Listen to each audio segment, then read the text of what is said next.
I just want to start off by saying that these stories might not be the scariest of stories, but it's creepy how it could happen to anyone, even you. Number 1. This happened when I was 16 years old. I had just gotten out of my first ever serious relationship. I guess you could call this guy my rebound guy, though technically I only met with him once. I met this guy out on a out-of-town shopping trip with my best friend Lena the week after my breakup with my ex, Thomas. At this time I was all about heavy metal, hard rock, and wouldn't wear anything unless it was black or at least at the darker end of the gray spectrum, and preferably adorned with a pentagram or two. My ex was the same, and a lot of my friends were also the same type, where finding anything in their closet in the morning was like playing hide-and-seek in the dark. Lena, however, wasn't, which was probably why my rebound guy, Lars, latched onto me instead of her. Lars was a year older than us, and the teenaged me found him pretty hot. Like me, he seemed to have an aversion to colors, a few piercings, and this short, spiky hairstyle that was pretty popular at the time. He really just seemed like a normal, good-looking guy with similar interests to mine. So I, with my lower-than-average self-esteem, thought I was extremely lucky to meet someone like him, though we did live in different towns. I couldn't have been more wrong. Lena and I had been on a serious shopping spree for about half a day when we met Lars for the first time. He was helping his family run one of those street stalls that sold rings and trinkets, and casually struck up a conversation with me whilst I looked at a red Gothic-inspired ring. We found out that we had liked the same kind of music, games, and comics, and, hit it off pretty quickly. He asked for a break from his father, and started walking around with us. He even bought me the ring I'd been looking at, which of course immediately melted my teenage heart. But still, I wasn't looking for a long-distance relationship or anything. I'd just gotten out of a relationship the week before, felt unattractive, and because my boyfriend had cheated on me for the last 4 months of our relationship, and just liked being appreciated. However, it didn't take all that long before I realized Lars was stranger than I'd first thought. Unfortunately, I'd already given him my number and shared what is still to this day the most uncomfortable kiss I've ever gotten. Let's just say I feel for Harry Potter because I now know how awful it is to have a Dementor try to suck out your soul out through your mouth. It started innocently enough. He'd get curious when we mentioned any of our other friends, who were mainly boys. Keep in mind we'd only known him for about 3 hours at this time. Then, he started asking me when I was going to move into his town to be with him. When I told him I wasn't planning on moving anywhere, he got offended. Then he started ranting about demons and the likes. Finally, enough was enough, and Lena and I told him we had to go, and I tried to gently turn him down and walk away from him. This was about the time he started begging me not to go back home on the bus and instead come home with him to stay the night with his family. I had told him to leave me alone and to never contact me. He sounded very offended, but he mumbled something about having to work anyway and left us alone. I seriously thought that was the last of it, but as we walked around looking at the other shops in town, Lena caught Lars following us. By now we were thoroughly creeped out. It was winter time, and in Norway it gets pretty dark pretty early in the winter. Hell, the sun barely bothers to grant us any daylight hours at all, so the streets were already very dark by then. We had tried losing him several times, but he just kept finding us again and again and again. Finally, we had given up and decided to take an earlier bus back to our town, disappointed that this guy had cut our shopping trip short. Fast forward a couple of days, I had started receiving several texts and phone calls a day from this guy. Now, I just had an old Nokia with a prepaid SIM card, and had no idea how to block people's numbers, so all I could do was try to ignore him, lest he got increasingly weird. I don't have the text or even the same number anymore, of course, since this was 10 years ago, but I do remember he kept talking as if we were a couple, continuously asking when I was moving to his town, telling me he loved me, explaining to me that I loved him. He got increasingly worse. getting sexually explicit in his messages and saying that he was coming over to stay in my town and in my house until I was ready to move to him. After a few weeks of him texting and calling me, finding and stalking me online via MySpace and completely creeping me out, I just snapped. I answered one of his many phone calls and told him to lose my number. Told him he was creeping me out, lied about a new guy in my life, and told him to stay away from me. I had hung up before he had a chance to say anything back to me. That's when things went from slightly creepy to just downright weird. He started telling me that he would kill himself if I didn't go out with him. But later, the text messages just got even weirder. He told me that he would go out to the graveyard and cut his eyes out to become a demon if I didn't date him, and that his demon self would come after me. He even wrote something along the lines of, "I know how to become a demon.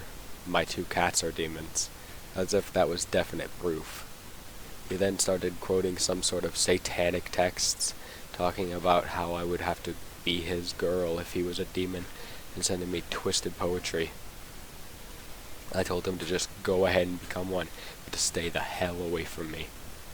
After a few more weeks of this, some weird MMS messages of him wearing white contacts, some pentagram pictures, and just more random talk about becoming his demon bride, he just kind of ebbed out, and I continued on with my life. Got a new boyfriend and was pretty happy. He'd still text me from time to time.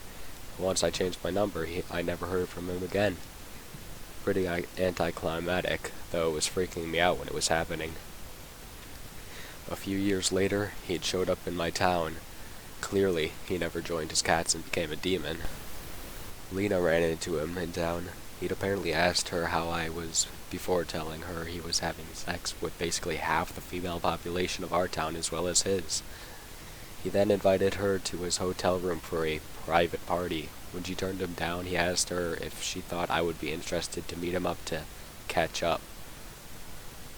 He gave him a piece of her mind and walked away quickly. Neither of us has seen him since. Number 2. When I was in 5th grade, we moved into a twin brick house on a busy street. Our house was very well maintained when we purchased it.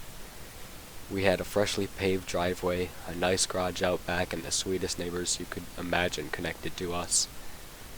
The house was across the driveway was the stuff of nightmares, though. It was inhabited by an old balding man, 2 bearded ladies who never spoke a legible word, and Pablo. Pablo was only a few months younger than me and made it clear from the beginning he had a major crush on me. My first encounter was when we were 11. I was outside drawing with chalk in the driveway when I looked up and saw a pair of eyes through his blinds. As soon as our eyes met, he quickly sunk away, leaving the blinds shaking. A few days later, I was playing outside again, only to see a camera hanging outside the window.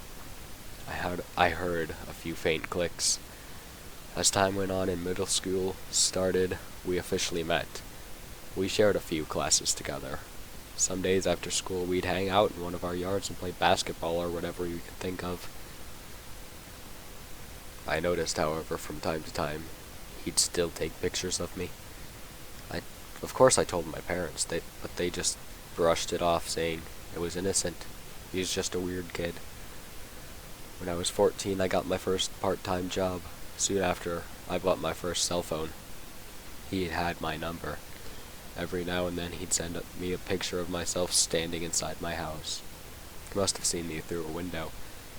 He'd start taking pictures of mundane things, my family and I having dinner, sitting out back, or me heading downstairs in the middle of the night to grab a drink. Again, everything was brushed off. He began asking my whereabouts in the house. If he didn't see any lights on, he'd ask where I was. If he saw all the lights on in the house except for my bedroom light, he'd ask why I wasn't home. One night, I came home from work a little bit late. He texted me as soon as my light went on, "How was work?" We chatted a little. Eventually I stopped responding and shut my light out. "Sweet dreams, little bird," lit up on my phone. This became a pattern. Even when I changed numbers, he got it immediately. from that point on, he got worse. More pictures, more stalking. He had a weird obsession with dating me. A few times he threatened to kill himself if I didn't sleep with him. I moved out in 2013 and the stalking stopped. Last May, my mother called me at 6 a.m. saying his house was being raided by the Department of Homeland Security. The author has included a link which will be found in the description. Number 3. My second year of college was a difficult year. I wish I could say that it was due to organic chemistry or boyfriend drama or anything other than what actually happened. I started out my year in a great dorm. I loved my hallmates, my room, and the fact that a dining hall was less than 100 feet away. Obviously, I spent a lot of time there and I got to know the staff. I had worked in a restaurant for 2 years before going to school, and I could identify the struggles that came with being a food service worker, especially because I was in a notoriously snobby school, so I sympathized with the staff having to deal with rich kids and their entitled BS. Most of the staff were lovely people, but one in particular seemed to take a real interest in me. He was a young white man, not much older than myself, named Matt. He always went out of his way to talk to me and ask me questions about myself and how school was going. One evening I was doing homework in a dining hall around closing hours. Matt sat with me and we chatted for a bit. He said he was off work and heading to his car to smoke a bowl before we went home, and asked if I wanted to join. I had only smoked a few times before, but I enjoyed it, and he seemed harmless enough, so I agreed. I was still very much a sheltered child, and to me he didn't seem like a bad guy, so naturally he couldn't be. We lit up in his car in the parking lot behind the dining hall, and I got a glimpse of the real Matt. He ranted about how his ex-girlfriend had recently dumped him. He called her a bitch and a whore, and told me unnecessary details about their very kinky sex life. The virgin in me was incredibly uncomfortable, only made worse by the paranoia brought on by the weed. He also went on about how much he hated the students at my university, especially the girls, saying they treated him as less than human. I was completely speechless, and when I didn't respond, he tried to apologize for going off, saying that I was different and that he wanted to get to know me better. I remember blurting out I needed to go, and I got the hell out of there. He got out too and shouted after me to come back, and I thought he might chase me, but thank God he didn't, and I got to my room safely. I avoided that dining hall for like the plague for the next week, and I didn't see him again until one night that still haunts me to this day. Around midnight, I was walking back to my dorm alone from a function at the Christian Center, which was only about 2 blocks away. I knew that walking by myself was stupid, but the buses weren't running, and I felt bad asking someone to walk with me because there were some steep inclines between the center and my dorm. I was walking along an empty residential street that just was around the corner from my dorm when I noticed a black SUV that was creeping along behind me. It was going so slow that it was hard not to notice. At first I tried not to panic, but it quickly clicked that it was the same car as Matt's. I started to run when it sped up ahead of me and a man in a ski mask jumped out at me. I knew it was Matt. From here on, things happened pretty fast. I tried to run the other way, but he grabbed me from behind and was struggling to get my wrists into handcuffs while simultaneously pulling me toward his car. I was screaming at the top of my lungs and fighting like hell. We fought each other for a minute or so, like that, before he dropped the handcuffs and I was able to slam my heel into his foot. I think those two things and my relentless struggling shook his confidence because he ran back to his car and sped off. Freaked out, I ran back to the room, constantly looking behind me to see if he was after me. Thankfully, he didn't follow, and I was able to call the police. I was insanely lucky that night, not only because I got away, but also because he was caught shortly after I dialed 911. He was arrested, and when police searched his car, they found handcuffs, duct tape, and a knife. During interrogation, he confessed that he was bitter and depressed over his breakup, and he wanted to make someone feel the pain like he feels it. Nearly a year later, after painful testimony from me, he was convicted to 40 years in prison with a 32-year suspension for abduction and intent to defile.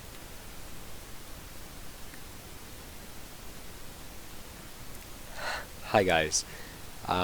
This was my first time recording, so it's probably not as good as most of the YouTubers you hear, like Lazy Masquerade. I also want to shout out to Lazy Masquerade right now because he is my favorite narrator, and he's the one that inspired me to start doing this, and I'm so sorry that he has to go through what he's going through right now with all the copyright. If you liked, leave a comment telling me what I can do better, or anything like that. It would be very appreciated. Thank you for listening.